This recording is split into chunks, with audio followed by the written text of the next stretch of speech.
नमस्कार. आत्मनिर्भर भारत वाटचाल नव्या भारताची या आपल्या चर्चात्मक कार्यक्रमात मी सोनल चव्हाण आपलं स्वागत करते.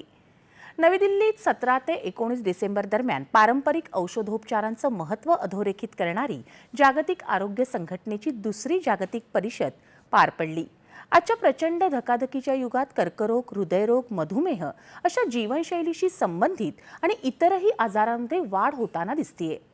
कमी वयातच अनेक आजारांचा विळखा तरुणांना, लहान मुलांना पडतोय आणि भारतातच नाही तर जगभरात हे चित्र समोर येते. त्यामुळे संतुलित आरोग्याची पुनर्स्थापना करताना पारंपरिक औषधोपचारांचं महत्त्व अधिक ठळकपणे समोर येते. याच अनुषंगानं नवी दिल्लीत याच विषयावरील जागतिक परिषद पार पडली. आरोग्याच्या क्षेत्रात पारंपरिक ज्ञान आणि आधुनिक पद्धती यांचा मेळ कसा साधता येईल यावर विचार विनिमय करण्यात आला. याच विषयाशी संबंधित मार्गदर्शन करण्यासाठी आज आपल्याशी दूरदृश्य प्रणालीच्या माध्यमातून 2 पाहुणे जोडले गेलेत.